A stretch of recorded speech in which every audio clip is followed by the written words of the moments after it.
What's up, Lumio's trainers? Lumio's trainer Zach here. Last time, I speculated on what I would like to see for the rumored Pokemon stars.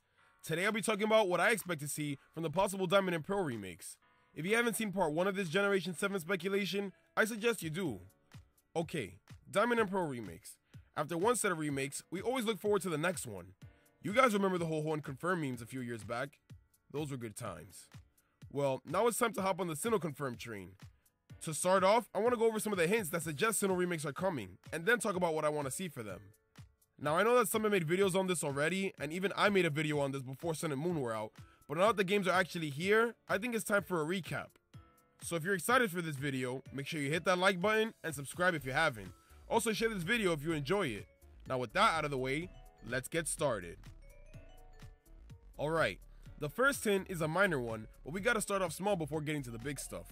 Melee Island is based off the island of Oahu. Oahu has two interesting locations. These are Diamond Head Volcano and Pearl Harbor. Look at that, Diamond and Pearl. What's more interesting is that Game Freak chose to make these two locations relevant in Sun and Moon. These locations became 10 Carat Hill and Hau'oli City's Marina. Next is the event Munchlax with the Snorlium Z. This is similar to how we got an event Torchic in X and Y with the Blaziken Knight. That item isn't normally available in X and Y, but it is in ORAS. The same might be true about the Snorlium Z, not normally available in Sun and Moon, but maybe in the Diamond and Pearl remakes. Plus, Munchlax is a Generation 4 Pokemon, so that helps too. Third hint is the fact that there aren't many Sinnoh Pokemon in Alola. Kalos actually has the least amount of Pokemon represented in Alola, but Generation 6 just happened, so you'll be able to transfer them through the Pokebank. The rest of the Sinnoh Pokemon might be catchable in the Sinnoh remakes, that way you'll be able to have a complete National Dex by the time Generation 7 wraps up. Fourth hint is pretty obvious, Silvally. Silvally is the Aether Foundation's attempt at creating Arceus, which was introduced in Generation 4. Next! The fifth hint is even more obvious, and it's Cynthia's appearance in the battle tree. The fact that Cynthia now has her own 3D model with Sun and Moon means that it will be super easy to copy and paste it onto a Diamond and Pearl remake, especially since it'll be running on the same engine as Sun and Moon. The sixth hint is the Rotom Pokedex. Rotom is a Pokemon from Sinnoh, and it's weird that it's getting time to shine in a region that isn't Sinnoh. Plus, the games tell you multiple times that you're one of the lucky few in the world to have a Rotom Dex, but you don't see anyone else with one. What gives? It would have been cool to meet up with another trainer who has one and have a little Rotom Dex meetup. It's possible that the Rotom Dex will return in the Diamond and Pearl remakes, so maybe the other trainers who have one are actually the player characters from Diamond and Pearl. Seventh hint is how the main plot of Sun and Moon parallels the plot of Pokemon Platinum. The big baddie opens a portal to another world and you go into that world to stop them. This is what happened in Sun and Moon when you battled Lusamine in Ultra Space, but it also happened when you had to face Cyrus in the Distortion world. The eighth hint goes hand in hand with the seventh one, and it's the concept of other worlds and dimensions. This was first introduced in Diamond and Pearl, but was more fleshed out in Platinum. This concept was briefly brought to light again in ORAS thanks to Zinnia, but Sun and Moon were the games to make it the main focus again, thanks to the Legendaries and the Ultra Beasts. Now having this be the main focus of Sun and Moon makes a lot of sense if Gen 4 remakes are coming. I talked about this already in my Diamond and Pearl remake video, but I'll bring it up again. Ever since Generation 4, the theme of the generation as a whole is present in each of the games. What do I mean? The theme of Generation 4 was myth and legends. This fit well with Diamond, Pearl, and Platinum because we learned about the origins of the Pokemon world. Having Gold and Silver remakes made a lot of sense at this time. This is because Gold and Silver were all about myth and legends, thanks to the history of the Johto region and their legendaries. Gen 5 had no remake because Black and White and their sequels stuck to the theme of truth and ideals. This is probably why ORAS didn't come out till Gen 6. Generation 6 was all about balance and harmony. X and Y showed this by having their legendaries represent life, destruction, and the balance between the two. Ruby and Sapphire remakes fit well because they already had the same thing going on in their legendaries: land, sea, and the balance between them. Thanks to Sun and Moon, it seems like Generation 7's theme is going to be all about other worlds and dimensions. With the game's story and post-game having a huge emphasis on the otherworldly Ultra Beasts and Legendaries, this has to be the theme for this generation. You can go to Ultra Space and even an alternate world where time is opposite from your game's version. If you don't think that's the theme of this generation yet, then there's something seriously wrong with you. So yeah, Diamond and Pearl remakes would fit perfectly, seeing as how they are the games that first introduced this concept.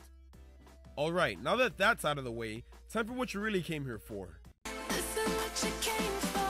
If we're really getting Diamond and Pearl remakes, I think they're coming for the Nintendo Switch. Since the Switch is going to be a console handheld hybrid, this would be the next step for all future Pokemon games. I think it all depends on how Pokemon Stars does. If it does really well on the Switch, then you know Game Freak is going to take advantage and have their next games there. Plus, it wouldn't make sense to have Diamond and Pearl remakes for the 3DS when I can still play my version of Diamond perfectly fine on it. If they're going to have a remake, it's got to be on new hardware. You know what? I've been saying Diamond and Pearl remakes all this time, when it probably won't be the case. I think it would be better to have a Pokemon Platinum remake. Platinum is clearly the superior version.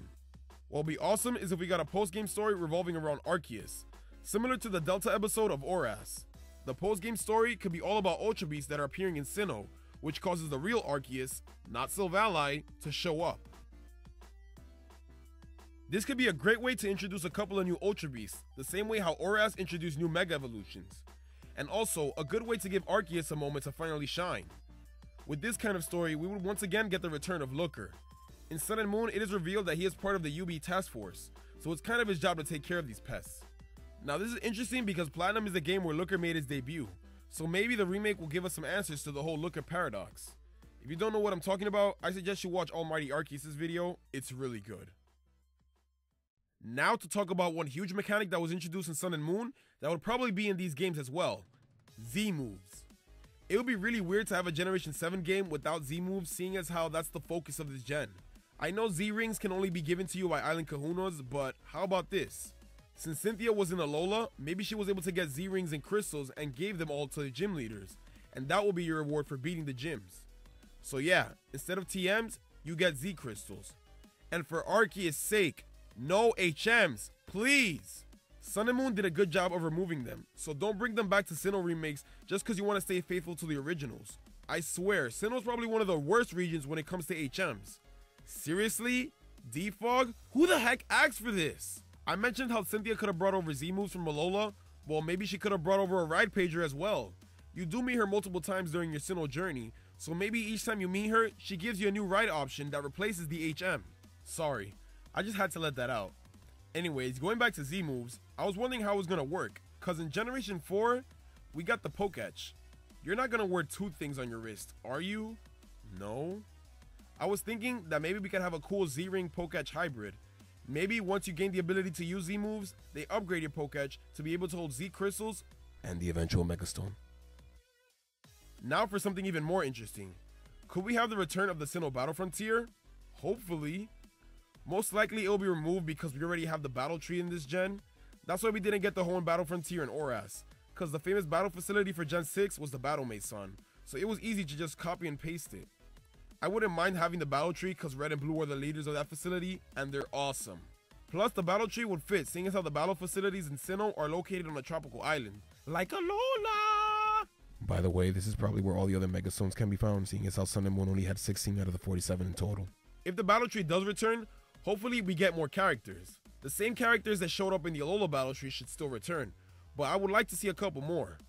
Since Johto was a huge part of Gen 4, and they had no representation in the Alola battle tree, maybe this is where they would show up. Also, during the Sinnoh games, there are multiple characters you team up with. For example, Cheryl, Riley, and Buck to name a few.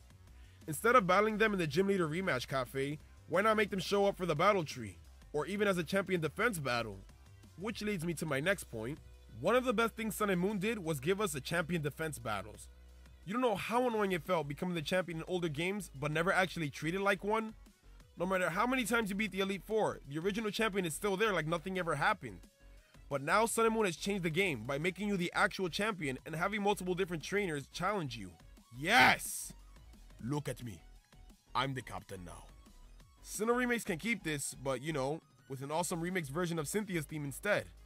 Challengers can include characters like Cynthia, Barry, Volkner, Cheryl, Buck, Marley, Riley, Mira, Saturn, and Lucas and Dawn, depending on the gender you choose, of course. So yeah, that's pretty much it. All the major changes / additions I want to see in the Pokemon Platinum remake.